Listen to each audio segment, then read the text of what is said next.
Good afternoon, everybody, and welcome to our Latin American Risk Outlook, Emboldened Criminal Groups, Failing States, and Rising Climate Insecurity.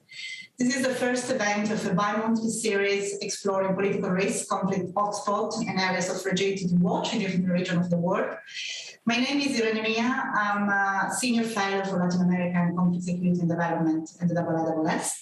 I'm also the editor of the Armed Conflict Survey series, which, for you who don't know it, is one of our annual flagship publications at the Institute, which provides an exhaustive strategic analysis of active armed conflict worldwide, and also we are trying to focus on their outlook. The Regional Outlook webinar series builds on the findings of the report to provide unique insight by established experts as the experts who are joining us today on what are the fragility areas and risks to keep under the radar at the regional level for people who are interested in the region.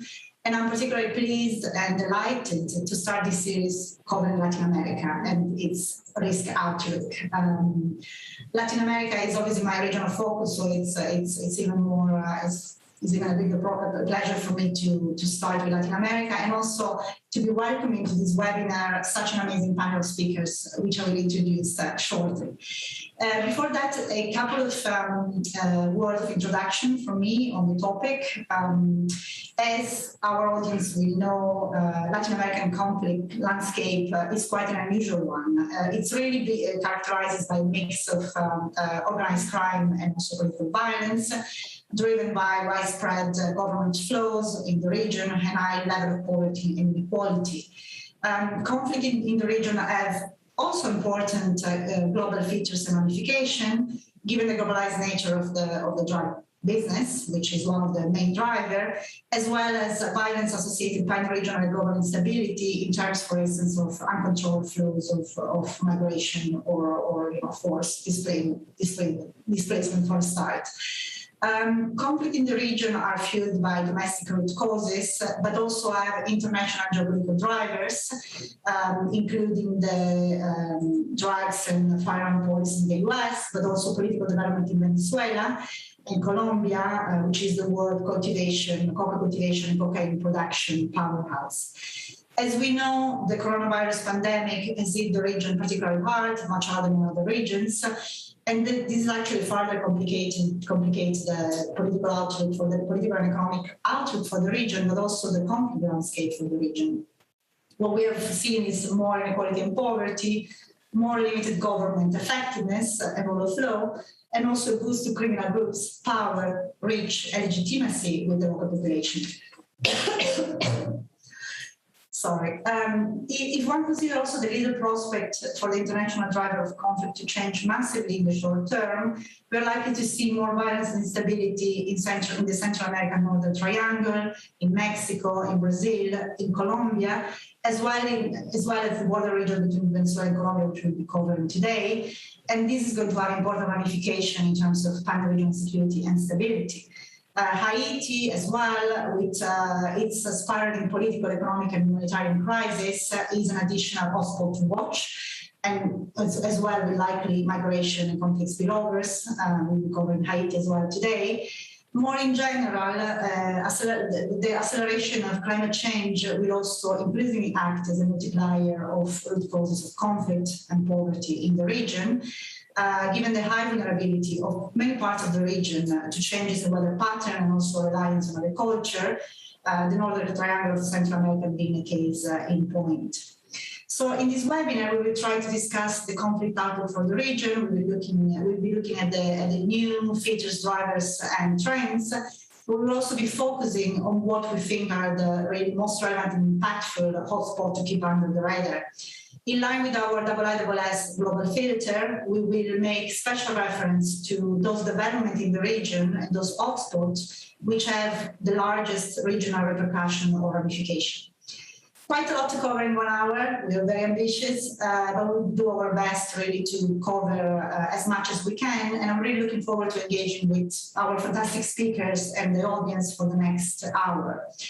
And now just for the introduction, I'm delighted today to be joined by 4 friends and also great speakers on different topics given that we're going to cover lots of different parts of the region, it's fantastic to be able to count with their expertise. I will briefly introduce them in order of remarks.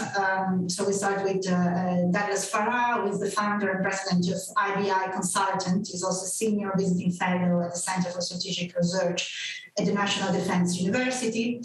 Douglas is an expert on security challenges and transnational organized crime in Latin America, transnational gangs. He is advising both the US government and the private sector on those issues.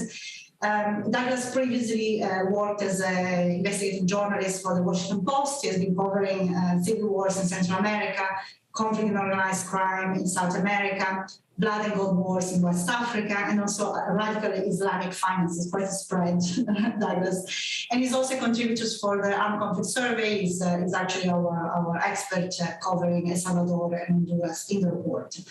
After Douglas, Dr. Matilde Munoz-Pogosian, who is the director of the Department of Social Inclusion of the Secretariat for Access to Rights and Equity at the Organization of American States in Washington. She's a founding member and coordinator of the network of Latin American female political scientists, Nos y Mujeres, and also the 2021 fellow of the Draper Hills Fellowship on Democracy, Development and Rule of Law at Stanford University. Among her many expertise, Matilde has also been looking recently at the impact of climate change in Central America, migration patterns, and also she has recently co-authored the paper on the topic with Florida International University, which I hope she will share with us a little bit as well. Dr. Vanessa Neumann, what to say? She is the president and founder of the Latin American business consultancy Asymmetric, but Vanessa is also a businesswoman. She is a diplomat. She has lots of hats. She has authored many books on organized crime and trafficking in South America. She has also served as a Venezuelan interim government ambassador to the UK. And her research interest includes Latin American politics, insecurity, illicit trade, corruption, more recently fintech, and last but not least, Michael David is a published author and journalist, as well as a researcher at Centro de Estudios Internacionales at the University Institute of Lisbon. His work has appeared in many outlets, The Guardian, The Washington Post, and he also is also a featured commentator in international affairs for BBC, Al Jazeera, Channel 4, France 24. He's the author of 5 books, and he's also an expert on Haiti. He's been covering Haiti, living in Haiti, and he's going to actually talk to us about Haiti. So before we get started with a round of introductory remarks by our speaker, just a couple of notes on housekeeping. We welcome questions from the audience. We'll try to make the discussion as interactive and as inclusive as possible. So in the interest of time, because we are quite a big audience today, if you could add your question and comments in the Q&A box on the middle more or less of the screen. We will try to pick them up in the course of the conversation, and for anything which is left, we will have a Q&A section at the end. So if I can start with you, Douglas, could you set the scene for us, please, on the conflict landscape in the region post-COVID-19? So what has changed in terms of drug trafficking business? What has changed in terms of drug trafficking organization? What are the trends development we should be aware of? Thank you, Irene, and thank you to IISS for this opportunity. What we've been seeing and tracking the drug trade in the region for the last while, it was already in deep turmoil. There was already a ferment in the environment where you have an atomization of certain types of drug trafficking. You have new routes, and with COVID on top of that, that's accelerated these changes. So I think one of the things we're seeing primarily is the changing in routes and the changing in consumption habits. We're seeing now a lot of routes as the U.S. cocaine market has stabilized or shrunk. Not to say the drug market has shrunk, because synthetics are very big and other things are replacing it, but cocaine consumption in the United States has dropped considerably in the last 5 years, making Europe and other parts of the world much more attractive targets, which in turn has empowered different groups using different routes, particularly out through Brazil. And I would say the main change we're seeing in terms of dynamics internally is the rise of the MS-13 gang in the Northern Triangle, particularly Honduras, also El Salvador, but much more powerfully in Honduras, and the rise of the PSC in Brazil as the other sort of driving engine of chaos and instability in the region, fueled by a new infusion and new types of access to the drug trade. And in Brazil, it's particularly noticeable because in the alliances that they're making with the dissident groups of the FARC, with other criminal groups in Colombia, and a large internal market themselves, they're able to generate an enormous amount of revenue for themselves. As they do that, they expand into Bolivia, Paraguay, Uruguay, touching into Argentina, et cetera. So I think that's one of the biggest changes, is the rise of what we used to call gangs. I think that's a misnomer now. I think you have to rethink what we call these groups, because they're now fully blown transnational criminal organizations. The routes are important because we're seeing a rise in the Pacific route, and as the Chinese particularly begin to control a huge number of ports across, they now either can have ports of different around Latin America, which is an enormous number. And that's where we're seeing the largest amounts of synthetics flowing in and the relative uncontrol. If you look at how the market has been working, the U.S. market for cocaine has stayed stable at about $17,000 a kilo, but Europe's about 70,000, Russia's about 110,000, Australia reached $250,000 a kilo. So there are much more lucrative markets out there, which means that the routes from Bolivia, Peru, through Brazil, across to Africa, and then up, or across Chile and then straight across the Pacific, are much more lucrative and much more viable than they used to be for that. I think the internal consumption, if you look at the internal consumption of cocaine in the region, Brazil, Chile, and Argentina are among the top 7 internal consumers of cocaine in the world. So you have the U.S. still number 1, obviously, but you also have now in Brazil an enormous internal market, which is very cheap for the PSC to supply. You have Argentina, Chile close by, so you can do lower quality products and generate an enormous amount of income, which then gives all of these groups a different financial profile, because they're able to do much more with much less effort in that particular regard. We're also seeing the influx of new groups that we hadn't seen before. If you follow Ecuador, you know the Albanian mafia has taken over an enormous sector of the trade there. And what we're seeing is this constant infighting among different groups, then temporary alliances, then back to infighting. So you have the dissidents of the FARC, especially the Nueva Marca Italia group in Venezuela, allying with different groups now in Ecuador, allying with the Albanians, with the Russians in the Southern Cone and their cocaine trafficking. So you have all of these new actors and nobody really able to impose order. We see the Cartel Jalisco Nueva Generación rising in pretty much every place we look at, but they're not a monopoly on this. And I think that the other huge driver in Central America is this internal sale of marijuana-based drug they call crispy, which is a chemical-laced marijuana, which sells for 5 or 7 times more than regular marijuana, and it's the absolute monopoly of the MS-13, and it's their economic lifeblood while they grow into a cocaine trafficking organization. So I think those are the different types of diversification we're seeing across the region. Again, I think it's constantly in flux, and the drivers of this the process was in place before COVID. COVID accelerated all this. What it showed was that the state, and I don't think any state, certainly not the United States, did much better in some areas. But the collapse of the state in certain areas, particularly the Northern Triangle, showed the complete ineffectiveness of what the political economic model has been. And this has allowed groups like the MS-13, like PSC, like different transnational organizations to exert their influence as providers of state services to local populations. That in turn has legitimized them enormously and given them an entirely new political profile. You see this particularly in El Salvador under the Bukele government, where the MS-13 is now deeply ensconced around centers of government power. You see it certainly in Honduras, Guatemala, but you also see it around Ecuador. You see it and further south, where these groups have simply taken up the vacuum stepped into the vacuum left by the state being unable to meet its needs.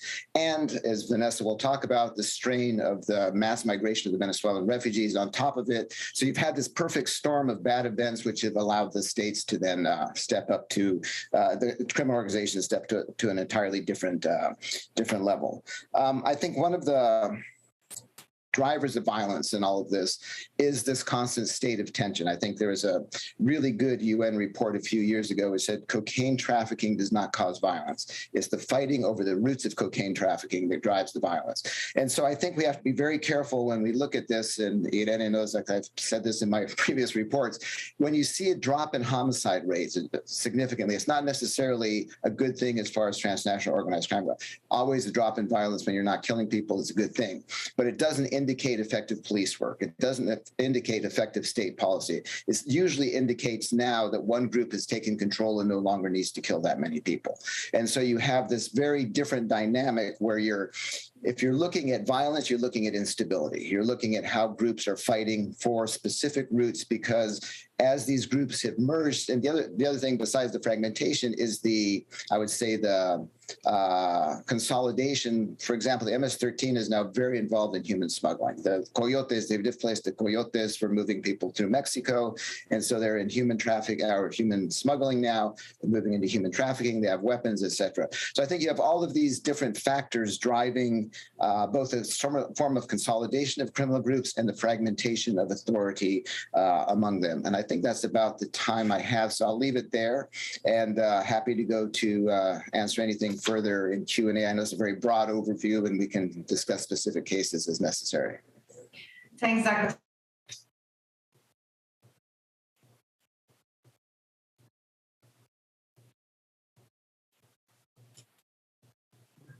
Sorry, the usual Zoom thing. I was mute.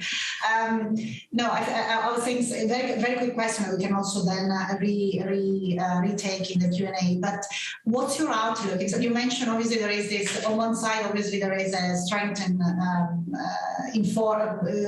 illegal kind of governance or criminal governance, and on the other side, obviously there is a much weakened state. What's your outlook going forward?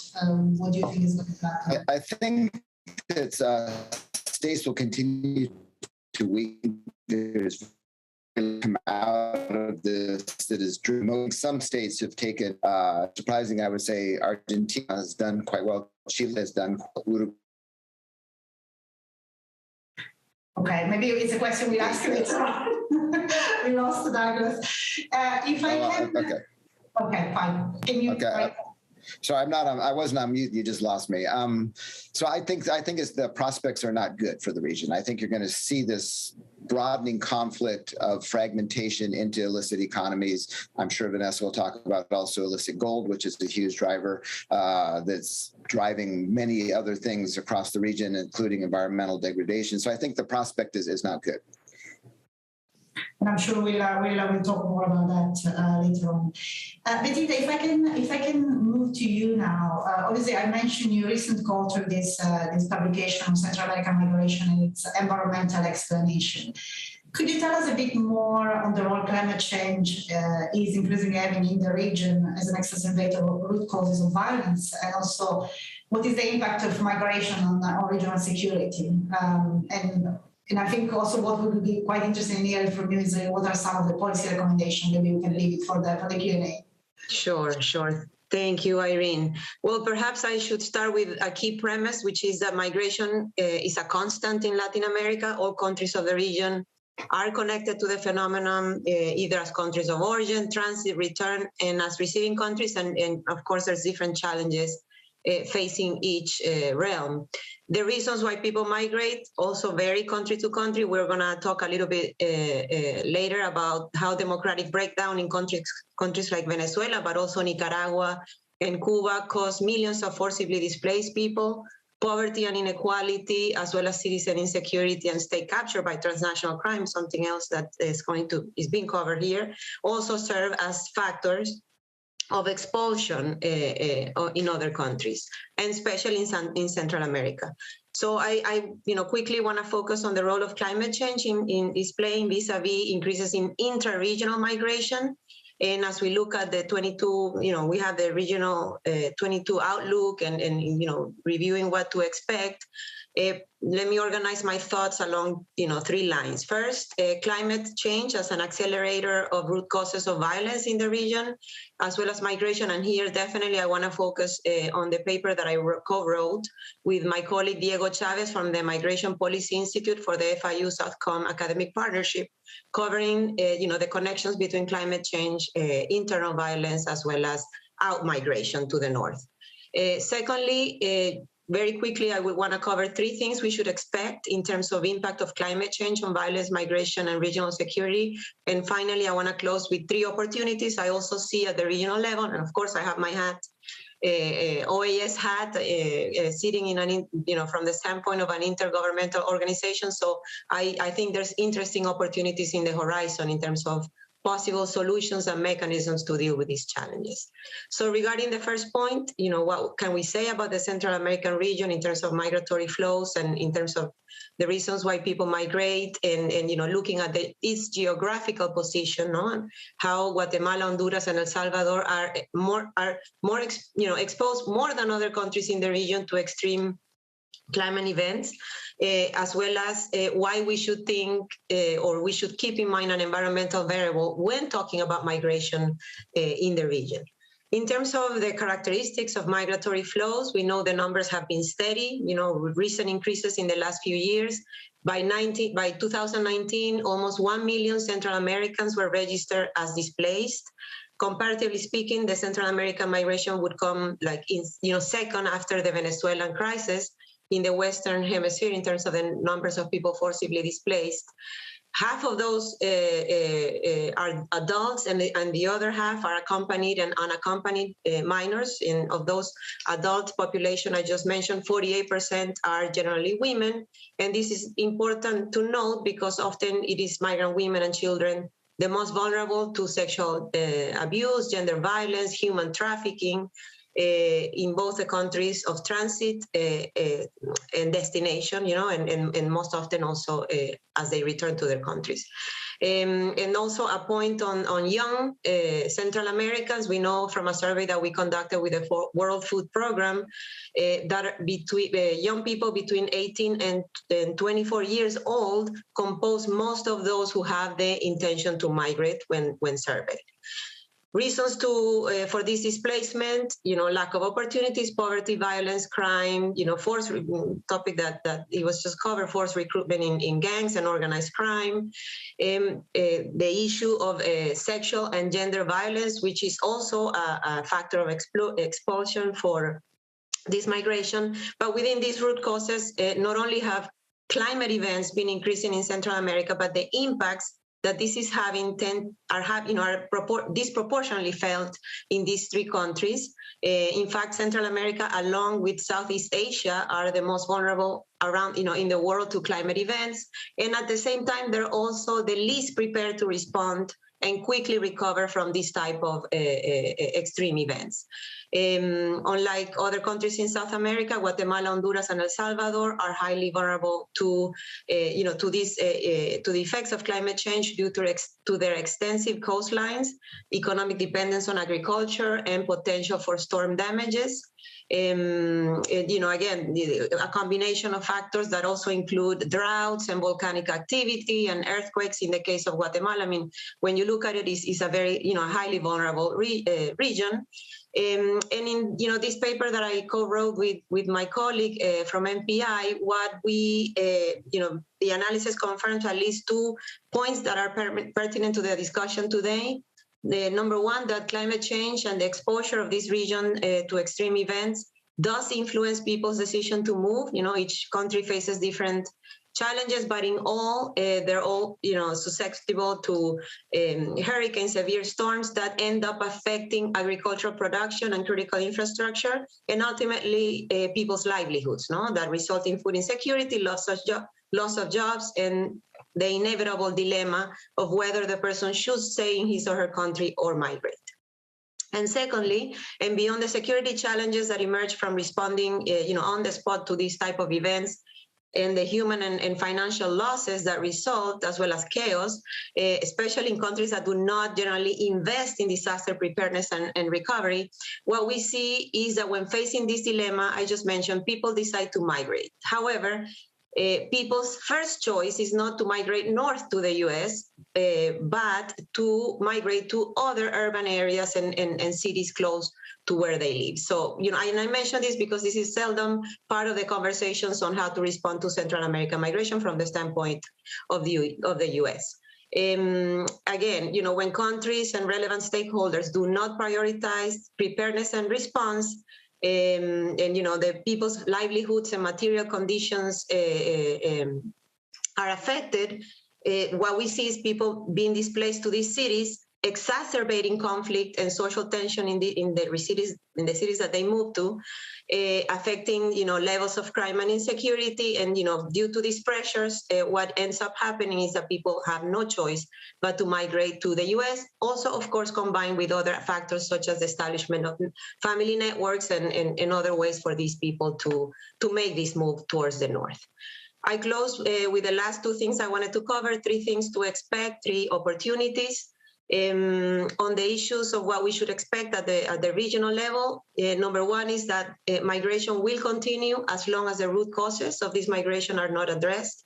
We know for Venezuela, Cuba, Nicaragua, what will need to happen. New efforts also need to be spearheaded to strengthen transparency, prevent corruption, strengthen state capacity to deliver access to rights in the Central American countries, because also ultimately this will also allow them to better respond to climate related events.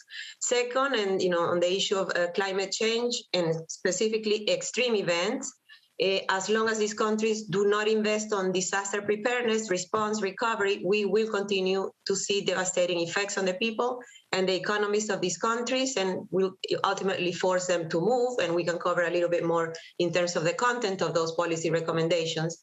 And thirdly, the security and stability of the region will continue to be compromised at two levels, within countries and transnationally, if we don't address this or don't prepare for this type of climate change effects. In the sense that the pressures on the arrival of internally displaced populations almost always, according to the research we did, will increase instances of violence and conflict at the local level.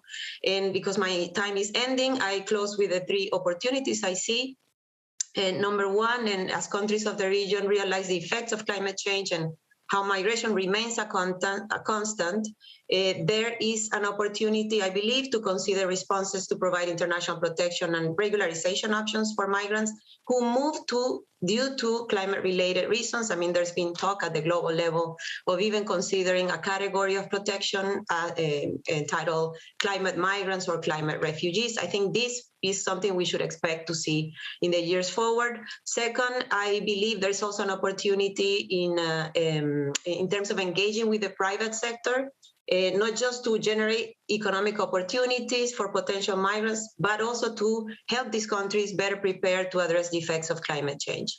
And finally, I believe also there's an interesting opportunity coming up as the US is hosting and leading the policy conversations around the 2022 Summit of the Americas process, which could be an interesting point of departure to discuss a hemispheric and broader migration and protection mechanism to, rather than approach these migratory systems in a segmented manner, do it from a hemispheric, regional type of approach.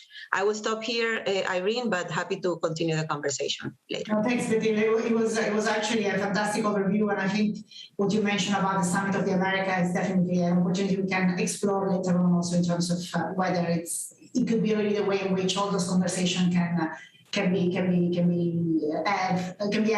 a kind of a coherent and global way. And it's really, really interesting what you were saying about the migration and the fact that actually the cities are the first port of call of migrants rather than going abroad, which is something we don't see, and something that actually has a very strong link with organized crime again, and gangs and urban violence. So fascinating. I think there'll be a lot to discuss on this issue.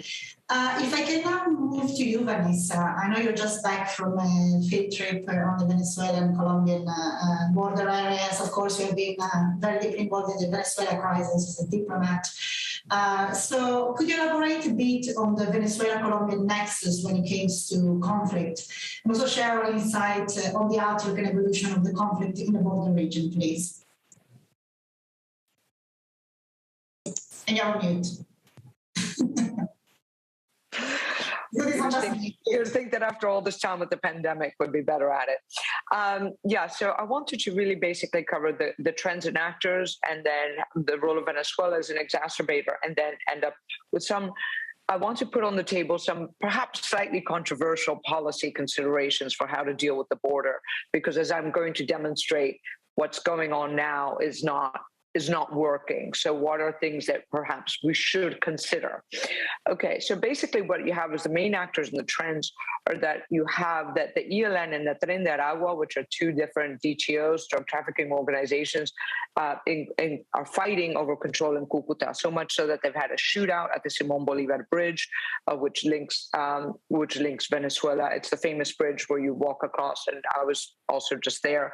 I came very, very close. I came within meters of the Sabine intelligence guys on the Venezuelan border, and it was the closest I've been to my home country since 2017. And so the ELN and Tren de Aragua are the two dominant sides on the Cucuta region, and then Apure Norte Santander, and then slightly farther south, you have you have two sides of the FARC basically fighting against each other. The Nueva or Segunda Marquetalia, they sometimes alternate names, and Frente 10. The Marquetalia is really backed by Ivan Marquez and protected by Nicolás Maduro. And while the 10th front of the FARC is not, and they're basically fighting in the 10th front and so Maduro sent his military to basically go and fight and protect the Nueva Marquetalia segment of the FARC, but they were losing. I mean, they were losing to the 10th front, and basically what has happened is what you've had is just sort of a free-for-all of drug trafficking organizations and terrorist groups, and they're basically fighting over the drug trafficking routes. What you have going on is basically a criminal insurgency, where you have NSAGs, non-state armed groups of the transnational organized crime and foreign terrorist organization openly challenging the Colombian government for supremacy over the border and a lack of government presence in these communities. The other trend is there's increased displacement in Arauca, even there's increased displacement across the border, and now there's also increased displacement internally within Colombia on the Colombian side. There are four types of migration into Colombia. Basically, you have los retornados, the returning Colombians, because they feel that conditions have become hostile to them in Venezuela, or they're just untenable, either hostile or just economically untenable. The permanent settlement, and the in-transit migration, which is now bottlenecking, which is people entering Colombia to go on to Panama, Central America, or Ecuador and Peru. And that's bottlenecking because you have other countries have now increased their visa requirements. So as they get stuck in Colombia, so those that would have transited through, and then you have what we call the migration pendular migration, where you kind of cross the border, and that's what you see back and forth every day in that. So what you have going on, across the Simón Bolívar Bridge, what you have going on is two types of things: NSAGs versus NSAGs, non-state armed groups versus other non-state armed groups, and then NSAGs versus the state, right? So in Arauca, as I said, you have the different FARCs of the different branches of the dissident FARC basically fighting over the routes, and the same with the ELN and the criminal insurgency. What is also becoming concerning, and what is interesting about what has happened with the border, is that there was a lot of criticism that since the border shut in 2015, effectively, who has really benefited are the criminal organizations, right? The criminal organizations, and what you're facing now is criminal insurgency, shooting at President Duque's plane, planting bombs outside of the police station. There's when I was there was sort of an attempt at 10 simultaneous bombings at different points across the border that was foiled. That was a plot that was foiled. That was, I mean, that's really 10. I mean, highly organized, and they're just challenging the Colombian government is to return to the battle days, and it's really coming from across the border. And yet, in the meantime, on the other side of the border, certainly on the Venezuelan side, you're seeing, you know, the estudios by Fundaredes, the sondeos, the polls done by Fundaredes show that in the very poorest areas, they're viewing these criminal groups as a Robin Hood, that the criminal leaders are their protectors, and they're replacing the government of Venezuela. And they feel also that they're icons. One of the things that's very concerning to the alcaldía, the mayor of Cucuta, and the governor's office of the Norte de Santander, is that they had said for years that these Venezuelans are going to be recruited. Now they're recruited because they're looking for jobs, and they're also recruited, because they're desperate, and they're recruited. They're recruited because they're desperate, and they also look up to them. I mean, a lot of these look up to El Coqui, right? El Coqui, who was just killed, and you have these sort of heroes because they challenged Maduro. So although he was killed, but up until that point, he was challenging Maduro and became sort of a hero. So that was, and this is the number of people affected. You have 11.5 million people, 11.5 million people living on the border, 6.3 million on the Venezuelan side, and 5.1 on the Colombian side. So this is a major segment of the population. And the criticism is de la frontera no se habla, that nobody's really talking about the border, and that they're closing the border, and this is coming from people in government, regional government, and that closing the border was the worst decision because it made an entire population vulnerable. So let's go back to the population, the border population, and perhaps we should think about border dynamics in a slightly different way. The Colombian-Venezuelan narco export routes are actually tracking old routes along former transportation routes for coal, coffee, and oil, Pamplona, Cucuta, and Tibú, into the Catatumbo River and into Lake Maracaibo. So you always had a very thriving economy that really crossed the border since the beginning of the 19th century. Government policy said, none of this cross-border nonsense. No, we're going to tax it, and we're going to move the export routes to Barranquilla and Cartagena, et cetera, and that train route, and you have a train, closed. But what you had was a population that was so integrated that you had, 80% of the cars on the Colombian side from Pamplona to Tibú were basically Venezuelan license plates. And yet, so they pretend to close the border. So what has happened is first of all, they're not patrolling it. You have 80 soldiers, 80 in 8-hour shifts, which is, so divide that by 3 at any one time, to patrol a 2,600 kilometer border. And when you talk to the migrants, and even migrant children that I was talking a lot to, who then and the part of the pendular migration, some who have either come over from Venezuela into Colombia or come and go every day for school because the schools on the Venezuelan side have basically collapsed. They talk about that using the trochas is cheaper. And this is going to be not a very popular thing to say, but even the migration patrol, the border patrol in Colombia, they're complaining. Even the kids are complaining about corruption, that they're issuing payments to the border patrol. And sometimes the border patrol will say, no, pay the transnational criminal organization. Usually in this case, El Tren de Aragua or ELN. So you have this conflation where sort of corruption and inefficiency has sort of made that crossing the trocha is cheaper and works better. So the people who are benefiting from this is the criminal groups who control those trochas, those routes. So let's rethink this. I think that and I'll wrap up very quickly with this. And if you want to talk about illicit gold, I'm happy to do that in Q&A. What we need to do is to rethink the border security from a perspective of putting the people at the center, security and prosperity.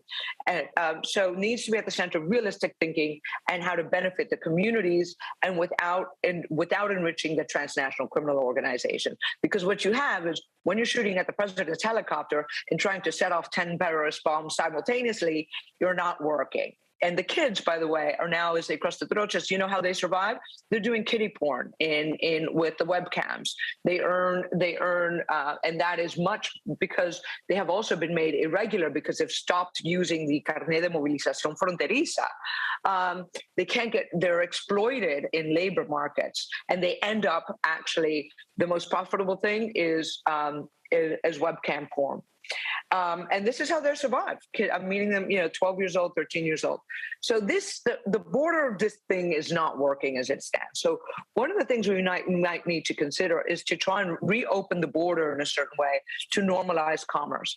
This is diplomatically complicated because it needs at least dealing with, for example, Freddy Bernal, right, who's the Maduro's guy in charge of, protector of Aragua, even though technically Aragua has an opposition governor, it's really Freddy Bernal.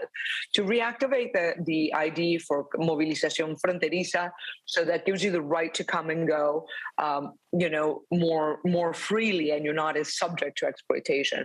On the other hand, everybody wants more security. You need more soldiers. 80 divided by 3 ain't going to cut it for that border. And you also need more technical security, drones and biometrics.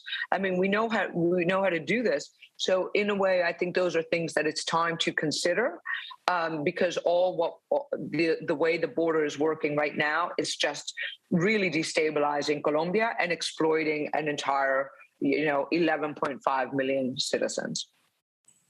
Thank you very much. Thanks, Vanessa. No, that's actually a really, really interesting point you make, and I hope we can discuss that a bit further in the Q&A, also in view of obviously election in Colombia, crisis in Venezuela. So it'd be interesting to hear your opinion on that.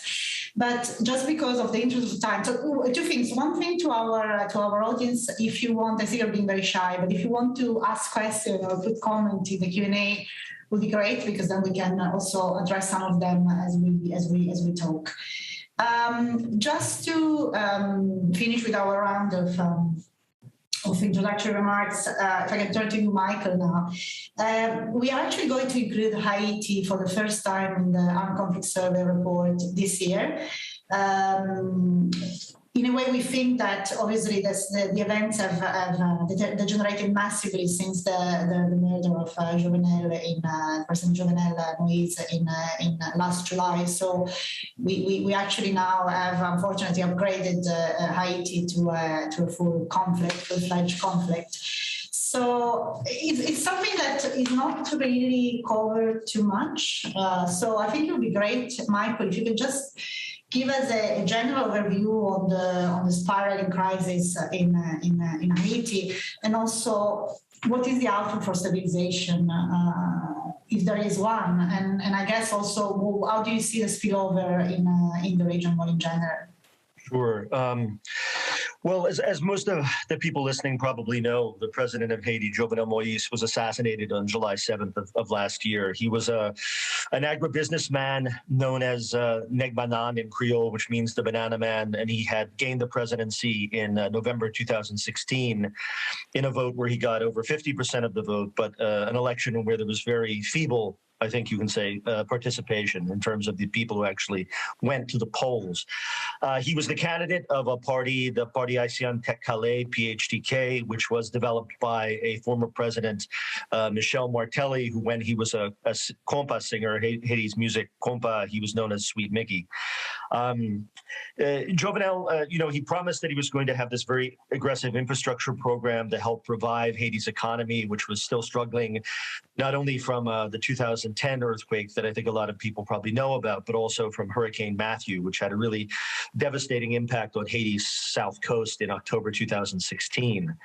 And despite the construction of miles of roads and his beginnings of an effort to restore Haiti's energy grid, which has been pretty faltering over many years, Moise was dogged by allegations of corruption during his term, especially as related to his business dealings before becoming president, as related to the Venezuelan low-cost oil program known as Petrocaribe. He was also, he also assailed frequently. I mean, one of his talking points was what he charged was the state capture of Haiti's resources by corrupt business elites and their political allies. And in 2020, his government published a report which basically said that private companies operating in Haiti had made more than $94 million in undue profits at the expense of the state. He was also trailed by allegations of his links to politically aligned armed gangs, which are extremely active in some of the poorest areas of Haiti's capital, Port-au-Prince in particular. This is a phenomenon that first began in earnest in this kind of manifestation, in the youth gang manifestation, I would say, during the 2001 to 2004 presidency of Jean-Bertrand Aristide, but has since metastasized throughout Haiti's body politic to a way that most political groups in the country have their armed cadres, who are referred to in Creole as base. In November 2018, one such group raided the capital's La Saline slum in an attack that the United Nations said killed at least 26 people, while local Haitian human rights orgs say killed 71.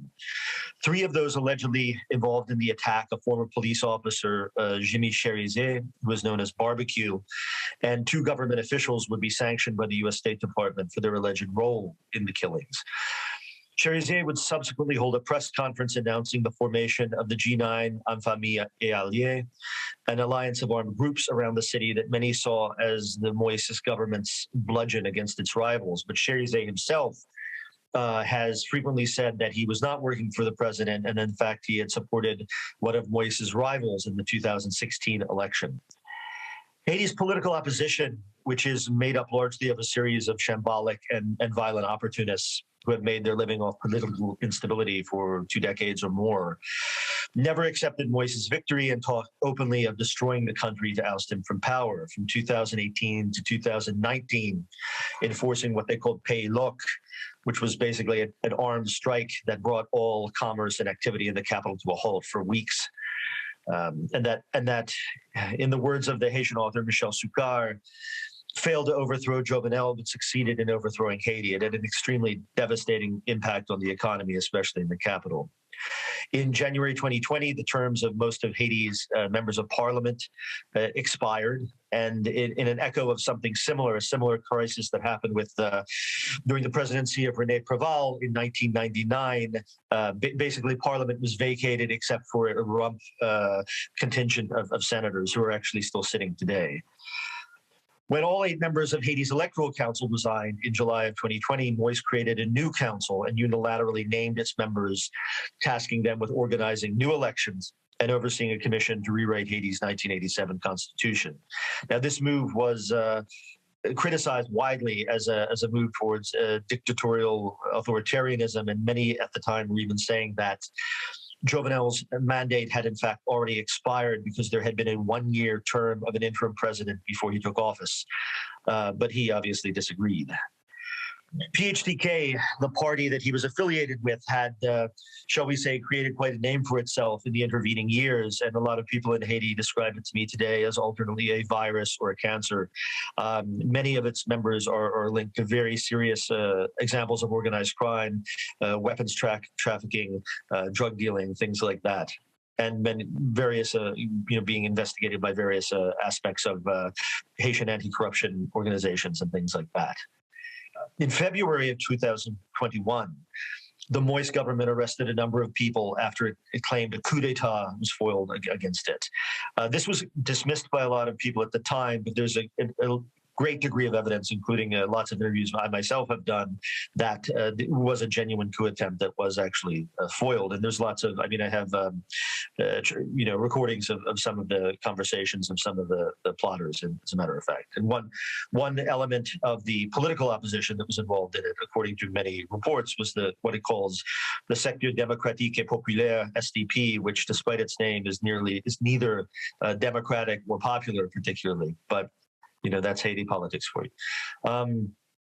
A little over a month after the coup attempt, in March of 2021, there was an operation by Haitian police against a gang in the capital's Village de Dieu slum that ended with 6 police officers killed and their last moments recorded by gang members and gloating videos that went all over social media. And this was a real, I would say this up until the murder of the president himself. I think in some ways, some people would think this was maybe the lowest moment of his government. Excuse me. So this sprawling conspiracy that eventually claimed Jovenel Moïse's life in July of last year has not been definitively explained, but the various threads, Haitian and foreign, encompass Haiti's political and business elites, shady security agencies based in Florida, and a host of Colombian former military personnel. Around 24 Colombian ex-army officers were believed involved in the attack, with some killed in the immediate aftermath, some in prison, and others having fled. The head of the president's personal security detail, Dimitri Erard, who had made frequent visits to South America, was also arrested. 3 judges assigned to the case have resigned so far.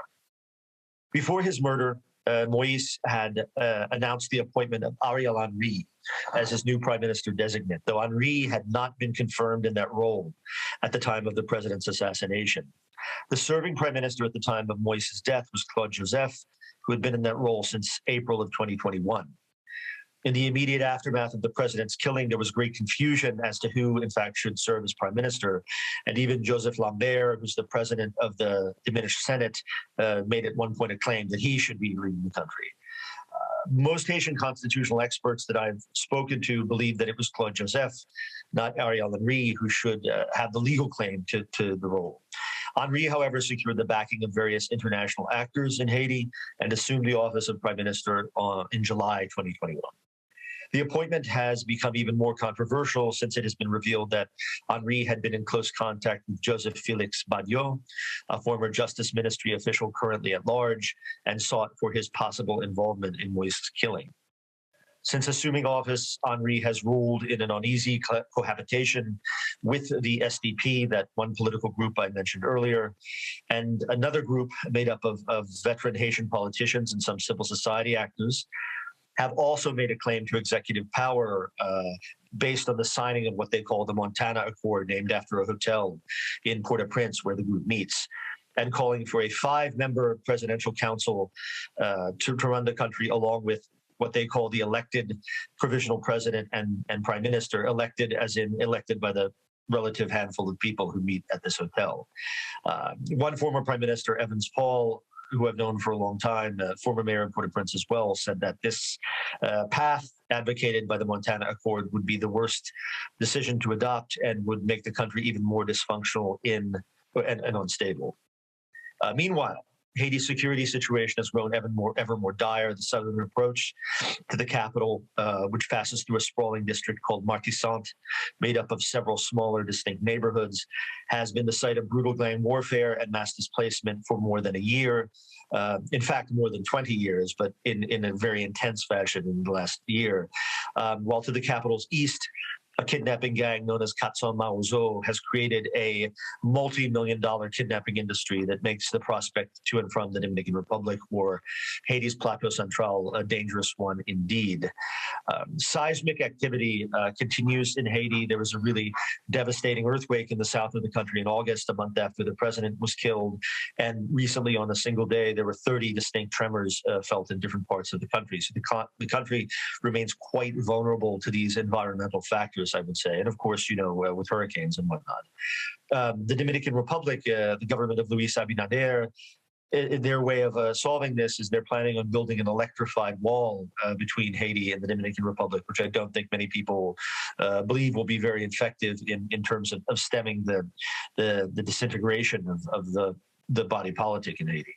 Now, in conclusion, I would just say, looking at Haiti today, you do not have necessarily a single faction that has a monopoly on force of arms. You have various different armed cadres, some very politically collected, some not, who are controlling different kind of fiefdoms around the country, and especially around the capital. So I think what we're looking for going forward for the next couple of months is, unfortunately, continuation of extremely unstable political situation, unstable security situation. The gangs that I'm talking about, it's not quite correct to call them gangs, because I think people get this idea of MS-13 or Barrio 18, and there's much more of a kind of I would say, a similarity between the posses in Jamaica that were very politically aligned with different groups than necessarily what we see in Central America. These gangs are expanding their territory and expanding their territory, and the G9 controls a good chunk of Port-au-Prince, but they're enemies. So the gang in Grand Ravine, one of these areas in Martissant, Village de Dieu, the Cinq Secondes gang, and the gang of a guy, the base of a guy called Gabriel Jean-Pierre in an area of a neighborhood called Cité Soleil, which is a big and very impoverished neighborhood. They still retain quite a bit of power themselves. So I think we're looking at a pretty unsettled remainder of 2022. Thanks, Michael. I mean, indeed, it's a very complicated situation, and this kind of criminal governance we have seen elsewhere in the region really at its worst, I would say, in terms of really controlling the state. So, unfortunately, we don't have much time left, but there are a couple of questions, I think, from the audience, which are quite interesting, and I'd like to start maybe with, I guess there are more for you, Douglas. I guess on the Central American and Mexico link, one, it's really about changes, for instance, in Honduras with a new president going to have an impact, and more in general, how do you see really the situation evolving in Mexico? We haven't really covered it. Well, obviously, it's interesting, and there is obviously, we've seen, as you were discussing earlier on, there is a slight dip in homicide rate in Mexico, but that doesn't mean actually that violence is down at all. It's only a different type of violence and difference. So if you can elaborate a little bit on that, Douglas, please. Well, I think Mexico is unfortunately having another go around like so much of Latin America with sort of this incompetent populist governance, significant assassination of journalists, and the completely ineffective response of the president, Andrés Manuel López Obrador, and his sort of mocking journalists in the aftermath. The idea that you were going to have this policy of non-confrontation with the cartels, which has a certain logic to it without a doubt, but it wasn't anything except a hands-off approach, and the cartels have really stepped up significantly in that. I think what we're seeing, and I think looking at the future, we're going to see significant conflicts emerging between the Central American gangs, particularly the MS-13, which is now established beachheads in the border areas close to the United States, where the Central American populations are now sort of sitting there without being able to move. The MS-13, having moved a lot of people there, are able to extort them both there, saying, we know where your family is in San Pedro Sula, you don't pay us, we kill them, and telling the people in San Pedro Sula, we know we have your uncle on the border, if you don't pay us, we'll kill you. So they're getting a double influx of extortion money in hostage populations. So I think Mexico is going to go down a very bumpy road. They don't have a policy toward drug trafficking. They have a president who seems increasingly, I would say, disconnected from the reality of his country and his inability to articulate anything except very poorly received sort of jokes about massive tragedies. In Honduras, I saw there was one question looking at what would happen with the Xiomara Castro government there. I think the best thing you can say about Xiomara is she's not Juan Orlando. I think that she faces significant challenges. She has significant problems within the coalition that brought her there among bad actors. So I don't think it's going to be all sweetness and light. I think she has a real opportunity, if she takes it, to build an international coalition and really bring about transformation. I think there are two, a good and a bad thing. I think they've invited the UN in on the monitoring, on the investigative group for human rights and corruption. I think that's very positive. At the same time, she named her family members to key cabinet posts, which is nepotism, which never ends well.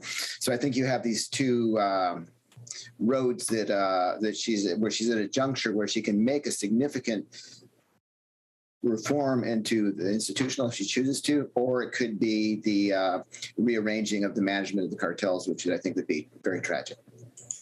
It would be very interesting to watch. If I may, I will maybe take another 5 minutes or so after the end of the webinar, because there are quite a lot of interesting topics we have been discussing. Vanessa, there are a couple of questions, but also, I guess, my follow-up question to what we were discussing. Obviously, there are elections in Colombia happening. How do you see that? I mean, if, Petro presidency, for instance, how do you see that would impact on the border, but also in general on the conflict? Oof. Well, I think, it's a two-way street in terms of, causality. So insofar as the criminal insurgency at the border continues to heat up and you see the internal displacement even in Arauca, is getting a lot of play. It was all over the TV and the news when I was there 2 weeks ago. And people are starting to remember the bad old days. That's not going to bode well for Petro. People will say, ooh, and actually the current thinking is you have, the elections, the first round is May 28th, if I'm not mistaken. And you have a lot of candidates. Actually, the candidate of the current political party is still quite favorable. And you have quite a few people who are favorable, Juan Manuel Galán, Sergio Fajardo, and they are, so they have a chance. Petro is the favorite, but it doesn't look like he will get 50% to win. So it means that it'll be Petro against someone in the second round.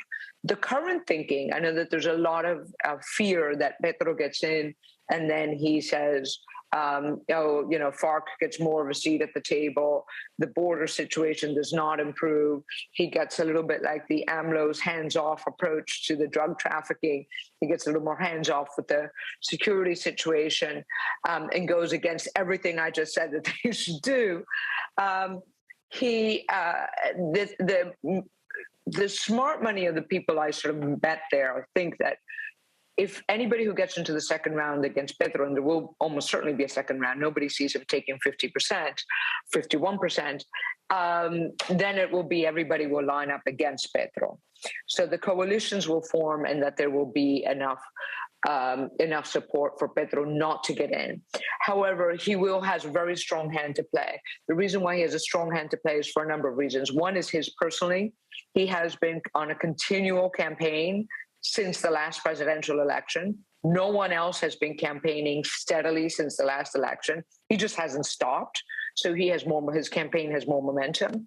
And, there are very serious criticisms that they feel that a lot of the promises of the development that was supposed to happen in the rural areas, the sort of filling in, which Doug, and I talk about a lot, is the filling in of the role of the state to replace these armed groups and replace it in these poor areas, like Catatumbo, for instance. They don't even have a poll of what's missing in Catatumbo. They don't even know what are the programs that should be implemented after so many years of conflict and after the peace agreement that was supposedly reached 6 years ago. So basically, they need to. So there is enough to criticize that you've had so many years that Colombia has basically been under a right-wing government, kind of since 1946, basically, and not everybody's feeling the joy, and they're certainly not feeling the joy after the peace agreement. So he does have wind in his sails because of the disenfranchised populations and the lack of development progress, and the fact that he's been on a campaign. However, the rise in criminal insurgency might come back to bite him. Yeah, that's really something we're actually going to continue this conversation in March. We're going to have a webinar on Colombia conflict briefing. So I'm sure there'll be more discussion on this topic. Matilde, I was wondering, obviously you mentioned the Summit of the American, the opportunity to really address the climate security and climate security migration nexus there. What's your view? What's your forecast? What's your opinion? Do you think we're going to see some movement? Do you think it's going to be something in the? I think yes, I think so. I mean, in terms of the topics that the U.S. government has already proposed to be part of the discussions in Los Angeles in June, the issue of climate change is already included as in this vision of how to get the region to recuperación post-COVID, the post-COVID recovery, resilience post-COVID, that topic is definitely there. From the standpoint of migration, perhaps a key point here is that we do have very interesting cooperation frameworks already happening in Latin America, in the Americas really as a whole. To address Venezuela migration, we have the Quito process in the south.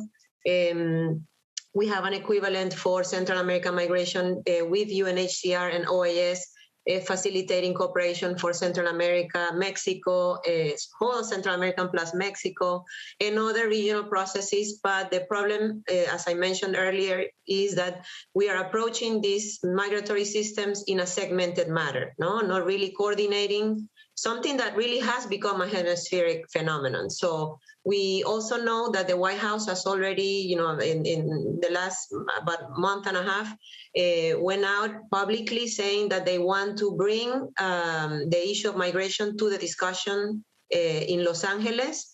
They really didn't say, the nature or the modality, but what we are hoping is that there is a serious conversation in terms of developing, as I said earlier, a hemispheric framework to cooperate. Not that all countries will, have a common model to respond to migrant and refugee arrivals, but at least some commonalities, and especially to generate cooperation and learning, best practices sharing of best practices among the countries of the region. Yeah, and definitely hopefully also a framework on adaptation and how to really work on really. Absolutely. Yeah. I guess the last question for you, Michael, there's a question on elections. So do you see election in 2022? Do you see that something will change with election? Is it even possible to have a legitimate election which the all parties will respect?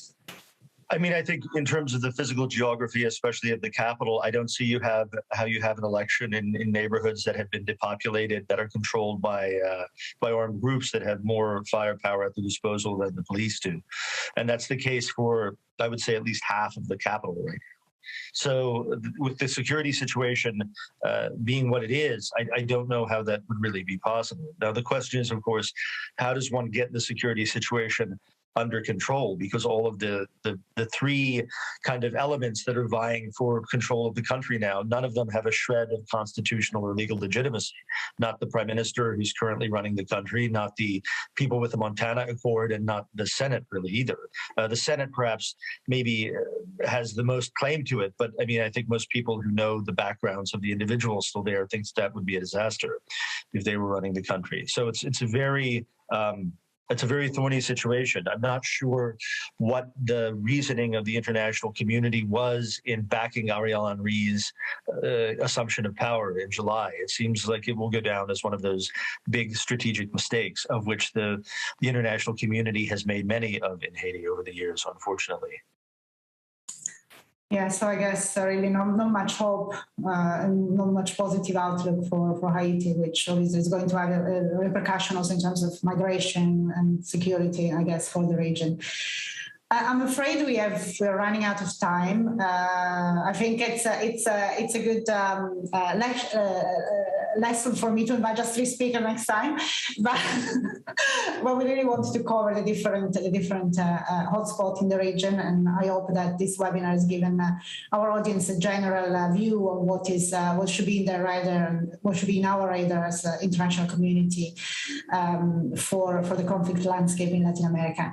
Just really thanking very much our speaker. Thanks so much. It was a great conversation. I hope we're going to have much more, and hopefully maybe we can have another one before the Summit of the America to see what check on the priority and what can be done. But thanks so much, and I'll see you all on March 13, where we're going to hold a Colombia conflict briefing. So we'll hear more about Colombia.